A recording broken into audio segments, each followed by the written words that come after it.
सबसे पहले आपको बताएं कि पाकिस्तान के मुमताज़ और बुजुर्ग आलिम दीन जामे दारुल उलूम कराची के सदर मुफ्ती रफ़ी उस्मानी तवील अलालत के बाद कराची में इंतकाल कर गए हैं। उनकी उम्र 86 बरस थी।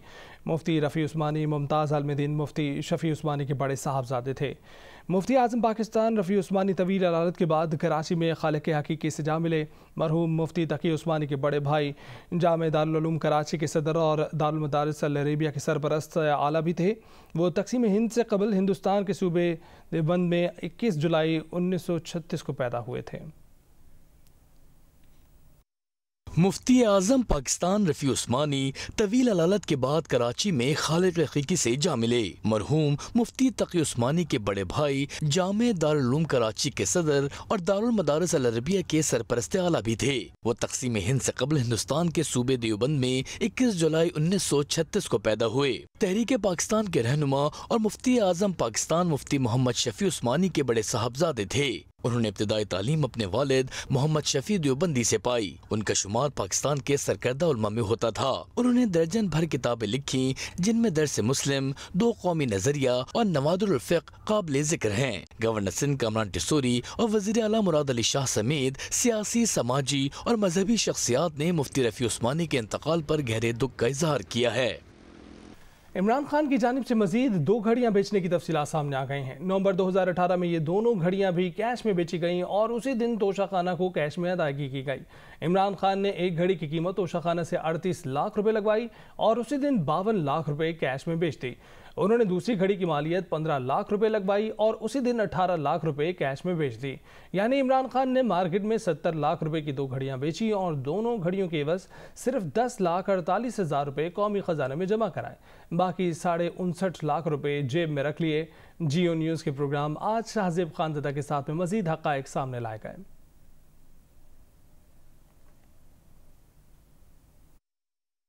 तोशा खाना स्कैंडल सामने आने के बाद मुसलसल इमरान खान से सवालात खड़े हो रहे हैं और जो दिफा सामने आ रहा है वो मुसलसल या तो झूठ साबित हो रहा है या फिर मजीद सवालात खड़े कर रहा है। और तहरीक इंसाफ इस मामले में इमरान खान का दिफा नहीं कर पा रही है।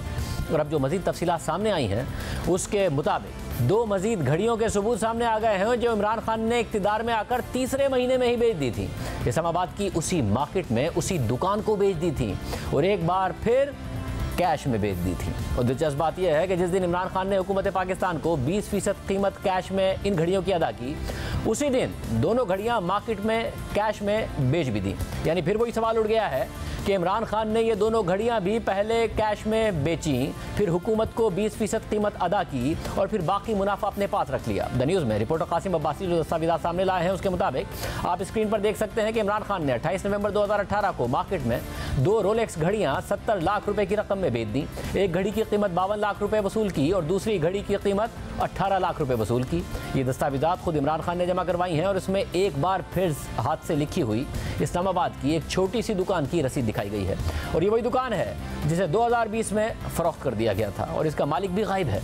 दिलचस्प बात यह है कि ये 70 लाख रुपए की रकम भी इमरान खान ने कैश में वसूल की और दूसरा डॉक्यूमेंट हम आपको स्क्रीन पर दिखा रहे हैं वो भी उसी दिन यानी 28 नवंबर 2018 का है और ये इमरान खान की तरफ से हुकूमत पाकिस्तान को 7,54,000 रुपए कैश अदायगी का है। और फिर दूसरा डॉक्यूमेंट जो आपके सामने स्क्रीन पर मौजूद है वो इमरान खान की तरफ से हुकूमत पाकिस्तान को उसी दिन यानी 28 नवंबर 2018 को 2,94,000 रुपए की कैश अदायगी का है। यानी एक बार फिर इमरान खान ने उसी दिन मार्केट में 70 लाख रुपए की 2 घड़ियां बेची और फिर उसी दिन उन घड़ियों के एवज 10,48,000 रुपए जमा करा दिए और बाकी 59.5 लाख रुपए जेब में रख लिए। और दिलचस्प बात यह है कि सऊदी अरब के वली अहद मोहम्मद बिन सलमान से मिलने वाले तहफ़ को इमरान खान ने 10 करोड़ की मार्केट वैल्यू लगवाकर 20% रकम यानी 2 करोड़ रुपए अदा करके और मार्केट में 5 करोड़ का बेच दिया था। यानी खुद ही लगवाई गई रकम की आधी कीमत पर बेच दिया था। मगर इन 2 घड़ियों की जो तफसीलात सामने आई हैं उनके मुताबिक एक और अरब दोस्त मुल्क से मिलने वाली एक घड़ी की मार्केट वैल्यू 38 लाख रुपए लगवाई गई और फिर उसी दिन उस घड़ी को 52 लाख रुपए कैश में बेचा। यानी लगाई गई मार्केट वैल्यू से भी महंगा बेचा और दूसरी घड़ी की मालियत 15 लाख रुपए लगवाई गई और कैश में 18 लाख रुपए में उसे बेच दिया और लगाई गई कीमत का सिर्फ 20% कैश में कौमी खजाने में जमा करा दिया। इमरान खान के दोस्त जुल्फी बुखारी से भी गलती हो गई। सऊदी अरब से इमरान खान को तोहफे में मिला घड़ी का सेट पाकिस्तान में डीलर को बेचने का दावा किया। ये भी कहा कि डीलर ने बाद में दुबई में घड़ी फरोख्त कर दी। एक कदम आगे बढ़कर घड़ी की कीमत भी बता दी। $2.5 लाख में दुबई में घड़ी फरोख्त होने का कह दिया, लेकिन दुबई के उसी डीलर ने आज भांडा फोड़ दिया। कहा ना किसी से घड़ी खरीदी ना किसी को बेची। एक शख्स घड़ी लेकर आया, प्रमोशन के लिए तस्वीर बनवाई और वापस ले गया। दुबई के डीलर ने साथ ही खबरदार कर दिया कि सियासी मफाद के लिए उनका नाम इस्तेमाल ना किया जाए, उनकी जान छोड़ दी जाए, वरना कानून अपना रास्ता लेगा।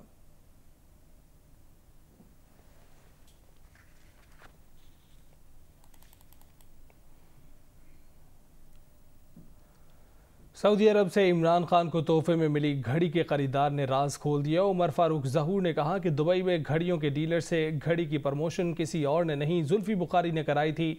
जुल्फी बुखारी ने ही डीलर से रब्ता करके वेबसाइट पर मार्केटिंग करने का कहा था। इन ख्यालात का इजहार उन्होंने जियो न्यूज़ के प्रोग्राम नया पाकिस्तान में किया। आज सुबह स्टाइल ऑफ वॉचेस से बात की उनके ऑनर से जी, और उनको मैंने पूछा कि जी आपका नाम इस तरह मीडिया में चल रहा है और आप ये भी क्लेम किया जा रहा है कि आपने ये घड़ी की ट्रांजैक्शन की $2.5 लाख की। आपको ये अंदाज़ा होना चाहिए कि जी इस घड़ी का राइटफुल ओनर मैं हूँ और ये मेरी प्रॉपर्टी है। हेंस आपकी तरफ से जो बयानात दूसरे लोग दे रहे हैं, मुझे उसकी क्लैरिफिकेशन चाहिए कि आप ये मेरी प्रॉपर्टी किस तरह क्लेम कर रहे हैं कि आपने देखी। इनफैक्ट जुल्फी बुखारी साहब ने इनसे रब्ता किया था कि ये आपके पास अल्ट्रा लग्जरी वॉचेस का बिजनेस है, आपके पास काफ़ी क्लाइंटेल है, तो आप ये घड़ी काइंडली अपनी वेबसाइट पे मार्केट करें। अगर कोई इसकी अच्छी ऑफर आती तो हमें बताएं। हमने ज़रूर उनसे पिक्चर्स ली, घड़ी को हमने मार्केट किया, लेकिन ना ही हमारे पास कोई ऐसा बायर आया, ना हमने खरीदी ना हमने बेची है। क्योंकि ये सितंबर 2019 का पोस्ट था, आप ऑलरेडी अप्रैल 2019 में घड़ी खरीद चुके थे, फिर क्यों तस्वीर जुल्फी बुखारी उनको देंगे कि आप इस घड़ी को मार्केट करें? आई डोंट नो जी, आई हैव नो आइडिया। मैंने जब उनको कन्फ्रंट किया और उन्होंने कंफर्म मुझे किया कि ये इस तरह ये इंसिडेंस हुआ है। जुल्फी भी मेरा बड़ा अच्छा दोस्त था और अब मैं काफ़ी हैरान हूँ उसकी प्रेस कॉन्फ्रेंस से कि सडनली उसने एक उल्टा स्टैंड लिया। हालांकि मैं इसको भी जानता हूँ, जुल्फी को भी जानता हूँ, इनके वालिद साहब को भी जानता हूँ। तो हैरान हूँ कि इन्होंने अपनी दोस्ती यारी को अपना इग्नोर करते हुए ये सारी स्टेटमेंट्स देनी शुरू कर दी।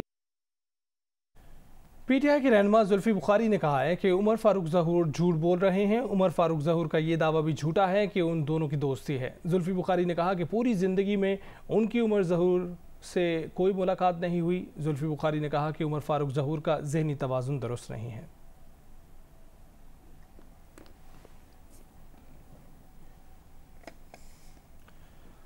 और आर्मी चीफ की तैनाती के हवाले से वज़ीर दिफा ख्वाजा आसिफ का बड़ा बयान सामने आ गया है। प्रोग्राम आज शाहजेब खानज़दा के साथ में बात करते हुए वज़ीर दिफा ने कहा कि तैनाती का अमल पीर से शुरू हो जाएगा।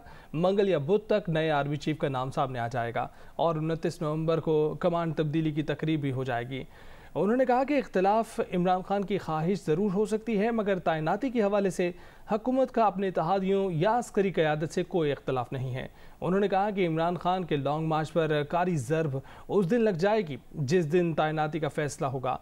गुब्बारे में जो हवा बाकी रह जाएगी वो हम निकाल देंगे।